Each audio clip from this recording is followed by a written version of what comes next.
Hello students, welcome to my YouTube channel science classes. तो जैसे ऐसे टीजीटी साइंस में जो भी क्लास 11 12 की केमिस्ट्री के टॉपिक होते हैं वन बाय वन हम उनको डिस्कस कर रहे हैं। तो वहाँ पे हमने ओजोनोलाइसिस को डिस्कस किया है, एम्पिरिकल मास आता है वहां से वो डिस्कस किया है, हाइब्रिडाइजेशन के जो क्वेश्चन आते हैं पीवाईक्यू के साथ वो डिस्कस किए हैं। मीन्स जो भी ओजोनोलाइसिस आता है वो डिस्कस किया। मीन्स जितने भी टॉपिक आपको 11 12 के मिलेंगे वो हम अपने चैनल पे वन बाय वन डिस्कस कर रहे हैं। तो आज का हमारा टॉपिक रहेगा क्वांटम नंबर्स की क्वांटम नंबर है वो हम कैसे निकाल सकते हैं।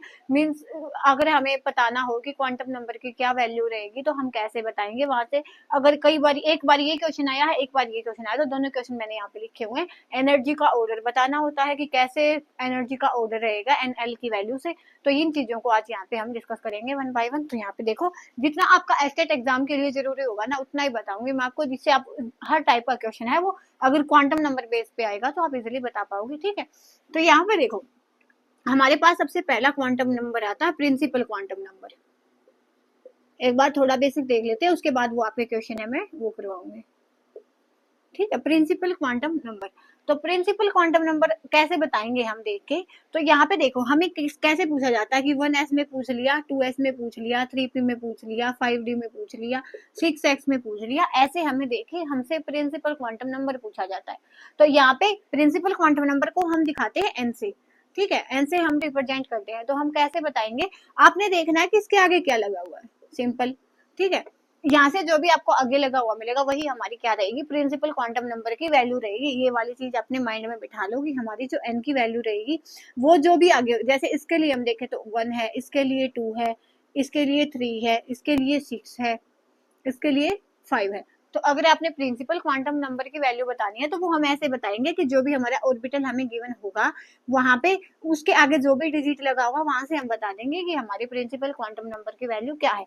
ये मैं आपको बस इतना बता रही हूँ जितना आपको एस्टेट में चाहिए होगा, क्योंकि इतना ज्यादा हम क्या करेंगे जान के, जितना हमें जरूरी है हमें उतना ही पता होना चाहिए। तो ऐसे आप इसका पता लगाओगे कि प्रिंसिपल क्वांटम नंबर कैसे। बस इसके लिए आपको कॉन्फ़िगरेशन लिखना आना चाहिए और 1 to 20 एलिमेंट है उनका पता होना चाहिए कि उनका कॉन्फ़िगरेशन कैसे आता है। ठीक है, तो पहली बात है हमारी ये। उसके बाद सेकंड जो हमारा होता है एजीम्यूचुअल क्वांटम नंबर, उसको हम दिखाते हैं एल से। ठीक है, और इसकी वैल्यू हमेशा ही क्या होती है, एल की वैल्यू होती है n-1। तो कभी भी आपको एल की वैल्यू एन से बड़ी नहीं मिलेगी, एल की वैल्यू हमेशा ही आपको एन से छोटी मिलेगी। एग्जाम्पल के लिए मैं आपको बताऊं तो देखो, अगर हमारे पास 3p गिवन है तो यहाँ पे एल की वैल्यू क्या होगी, हमारे पास एल की वैल्यू होगी 3 - 1 2। एक तो मेथड है आपके पास ये कैलकुलेट करने का कि जब भी हमारे पास क्या होगा, एल की एन की वैल्यू हमारे पास आ चुकी होगी और एन उसमें से एक माइनस करेंगे तो हमारे पास क्या आ जाएगा, एल की वैल्यू आ जाएगी। इट मीन्स क्या कि वो एल हमारा है वो हमेशा ही छोटा होगा किससे, प्रिंसिपल क्वांटम नंबर से, एन से। जो हमारा एजीम्यूचुअल क्वांटम नंबर है वो हमेशा ही प्रिंसिपल क्वांटम नंबर से छोटा होगा। तो यहाँ पे हमने ये चीज देखी। एजीम्यूचुअल क्वांटम नंबर को ऐसे निकाल लो आप, या तो आप ये भी याद रख सकते हो एसपीडीएफ जी, यहाँ तक एसपीडीएफ तक ही आता है मोस्टली। तो हमारे पास एल की वैल्यू क्या होगी, अगर हमारे पास एस ऑर्बिटल है वहां पे एल की वैल्यू 0 होती है, पी है तो वहां पे 1 होगी, और 2 है तो डी है तो वहां पे 2 होगी, एफ है तो वहां पे 3 होगी, और जी है तो वहां पे हमारे पास 4 होगी। मैक्सिमम इनका ही पूछा जाता है। तो ऐसे भी आप एजीम्यूचुअल क्वांटम नंबर का पता लगा सकते हो। बाकी यहाँ से आपको ये वाली चीज यहाँ से निकलनी, यहाँ यहीं पे करो, हमारे पास n-1 की वैल्यू क्या हो जाएगी, 0 हमारे पास हो नहीं सकती। तो हम कैसे, जैसे हमारे पास ये देखनी है कि हमने 3p के लिए कौन सी वैल्यू है, तो इसको छोड़ दो एक बार देखो। तो n की वैल्यू हमारे पास 3 है, l की वैल्यू क्या होगी, 3 - 1 2 होएगी। 2 होएगी तो यहाँ पे वो 1 भी हो सकती है 2 भी हो सकती है। कैसे, जैसे हम लिखेंगे 1s2 2s2 और तो देखो यहाँ पे क्या 2p6, तो यहाँ पे देखो 1 भी 2 भी हो सकती है और 1 भी हो सकती है। इसके अलावा यहाँ पे 3 नहीं हो सकती। एल की वैल्यू इट मीन्स वो एल के एन के जितनी इक्वल नहीं हो सकती, हमेशा ही एन से कम रहेगी, 1 तक हम चले जाएंगे। ठीक है, जैसे एग्जाम्पल के लिए हम यहाँ पे ले, हमने लिया 5d, 5d हमने लिया, यहाँ पे हमारे पास n की वैल्यू आई 5, तो l की वैल्यू हमारे पास क्या रहेगी, 4 रहेगी। l की वैल्यू हमारे पास क्या रहेगी, n-1 4 रहेगी। तो हम कैसे लिखेंगे n की वैल्यू को, हमारे पास 4 रहेगी। तो मीन्स क्या कि वहां पे हमारे पास 1s2 वाला भी इंक्लूड होगा, 2s2 वाला भी, 2p6 वाला भी, 3s2 वाला भी, 3 P6 वाला भी, 4s2 वाला भी, और 3D वाला भी, 3D10 वाला भी, और 4P6 वाला भी, लेकिन 4D10 वाला भी, लेकिन 5 वाले इंक्लूड नहीं होंगे, तो 4 वाले सारे इंक्लूड होंगे।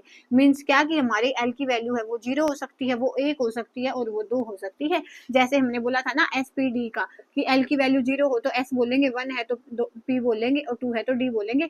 तो वो 0 1 2 हो सकती है, एल की वैल्यू 3 भी हो सकती है, 4 भी हो सकती है, लेकिन हमारे पास वो क्या नहीं हो सकती, हमारे पास वो 5 है, जितना हमारा प्रिंसिपल क्वांटम नंबर है उतनी नहीं हो सकती। तो ऐसे आपने इनकी वैल्यू को पता लगाना है।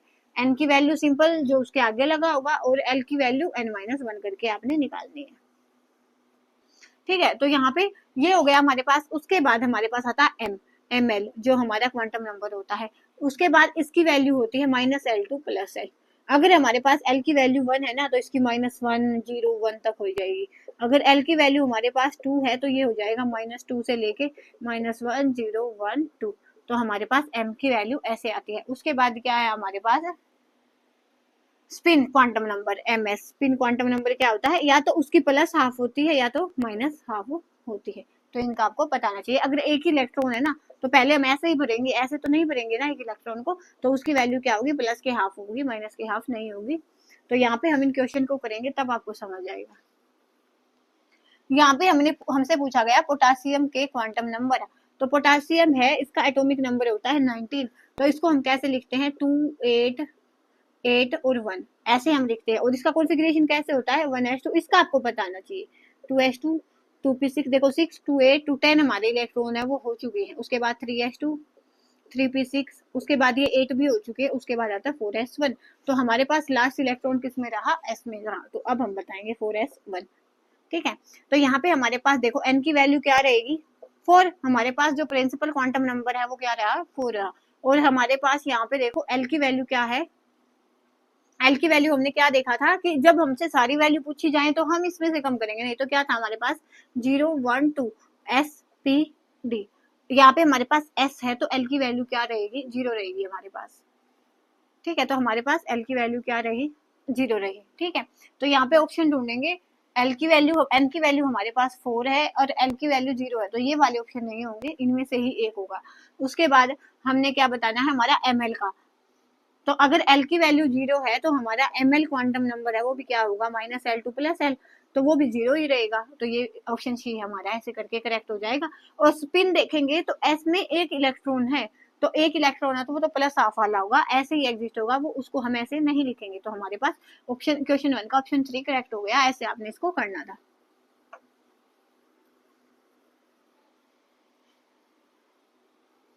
उसके बाद क्वेश्चन सेकंड देखते हैं, वहां पे हमें वैल्यूज दी गई हैं और हमें बतानी है एनर्जी ऑर्डर उनका क्या रहा होगा।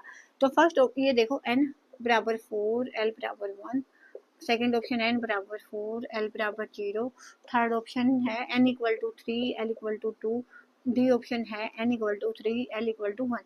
तो यहाँ पे हमें एनर्जी का ऑर्डर बताना है। तो एनर्जी ऑर्डर है वो सबसे पहले हम चेक करेंगे n प्लस l की वैल्यू। जितनी ज्यादा n प्लस l की वैल्यू होगी उतनी ही ज्यादा उसकी क्या होगी, एनर्जी होगी। अगर यहाँ पे n प्लस n वैल्यू है वो सारे में सेम हो जाती है, किन्हीं भी दो में सेम हो जाती है, तो सेकंड हम देखेंगे n की वैल्यू को। जितनी ज्यादा higher is the value of n, higher is the energy. तो यहाँ पे हम देखते हैं फर्स्ट ऑप्शन। देखो फर्स्ट और थर्ड में देखो, पहले में n, फर्स्ट में n प्लस l क्या है, 5 है। सेकेंड ऑप्शन में n प्लस l क्या रहेगा, 4। तो थर्ड ऑप्शन में n प्लस l क्या रहेगा, 3 + 2 5। फोर्थ ऑप्शन में n प्लस l रहेगा 3 + 1 4। अब यहाँ पे हमने देखा या तो ये वाला ऑप्शन आएगा या ये वाला ऑप्शन आएगा। फर्स्ट और थर्ड में से हमको डिसाइड करना, फर्स्ट और थर्ड में से। और फर्स्ट और थर्ड में n की वैल्यू किसकी, हमारे पास ये वाला नियम हो गया n प्लस l वाला। अगर हमारे पास n प्लस l की वैल्यू सेम हो जाती है तो हम देखते हैं n को, n प्लस l इन दोनों में सेम है तो n की वैल्यू इसकी ज्यादा है तो एनर्जी भी इसकी ज्यादा होगी। तो सबसे पहले हमारे पास क्या आएगा, 1 मीन्स a, और उसके बाद आएगा c।